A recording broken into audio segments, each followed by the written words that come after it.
రాజకీయాల్లో విమర్శలు సహజం. ఇది అందరికీ తెలిసిన విషయమే. కానీ ఆంధ్రప్రదేశ్ రాజకీయాల్లో అయితే ఈ విమర్శలు దేశంలో ఎక్కడా లేని స్థాయిలో ఉంటాయనే చెప్పొచ్చు.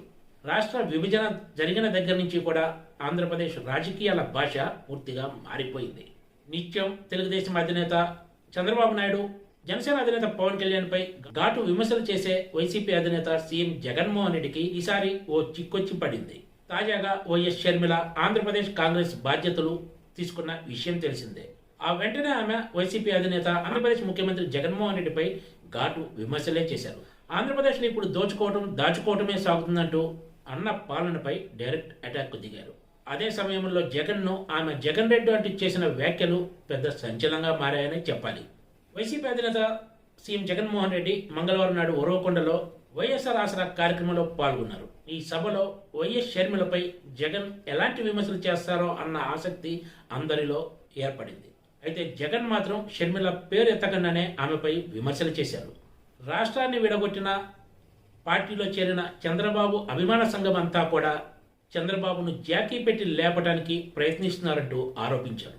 పేరు పెట్టి చెప్పకపోయినా కూడా వైఎస్ షర్మిల, బీజేపీ అధ్యక్షురాలు దగ్గుబాటి పురంధేశ్వరి, జనసేన అధినేత పవన్ కళ్యాణ్లు చంద్రబాబుకు స్టార్ క్యాంపెయినర్గా మారారంటూ జగన్ విమర్శలు గుప్పించారు. అయితే తనకు మాత్రం తన పథకాల లబ్ధిదారులే స్టార్ క్యాంపెయినర్లుగా పనిచేస్తారని, చేయాలని కోరుకుంటున్నట్లు వ్యాఖ్యానించారు. దేశంలో ఏ రాజకీయ నాయకుడికి లేని రీతిలో తనకు స్టార్ క్యాంపెయినర్లు ఉన్నారంటూ కూడా జగన్ చెప్పుకొచ్చారు. జగన్ తీరు ఇలా ఉంటే మంగళవారం నాడు శ్రీకాకుళం జిల్లాలో పర్యటించిన వైఎస్ షర్మిల మాత్రం జగన్పై ఎప్పట్లాగానే డైరెక్ట్ అటాక్ చేశారు. ఆంధ్రప్రదేశ్లోని జగన్ ప్రభుత్వం బీజేపీకి ఊడుగం చేస్తుందని ఆరోపించారు. 25 మంది ఎంపీలు ఉంటే రాష్ట్రానికి ప్రత్యేక హోదా ఎలా రాదో చూస్తా, కేంద్రం మెడలో వంచి ప్రత్యేక హోదా సాధిస్తారన్న జగన్మోహన్ రెడ్డి ఇప్పటి వరకు ఏమి చేశారని ప్రశ్నించారు. ఏపీలో బీజేపీకి ఒక్క ఎమ్మెల్యే లేకపోయినా ప్రభుత్వం మాత్రం పూర్తిగా బీజేపీ చేతుల్లోనే ఉందన్నారు. షర్మిల తన విమర్శల ద్వారా ఆంధ్రప్రదేశ్లోని వైసీపీ ప్రభుత్వము, బీజేపీ ఒకటే అని చెప్పే ప్రయత్నం చేస్తున్నట్లు స్పష్టంగా కనిపిస్తోంది. రాహుల్ గాంధీ ప్రధాని అయితే ఆంధ్రప్రదేశ్కు ప్రత్యేక హోదాపైనే తొలి సంతకం పెడతారంటూ షర్మిల వెల్లడించారు. వైసీపీ నేత వైవి సుబ్బారెడ్డి చేసిన విమర్శలపై కూడా షర్మిల స్పందించారు.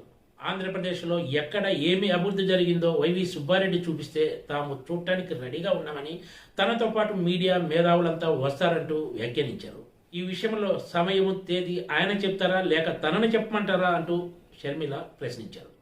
ఇలా ఒకే రోజు అన్నా చెల్లెళ్ళ మధ్య సాగిన రాజకీయ వ్యాఖ్యలు అందరిలో ఆసక్తి రేపుతున్నాయి.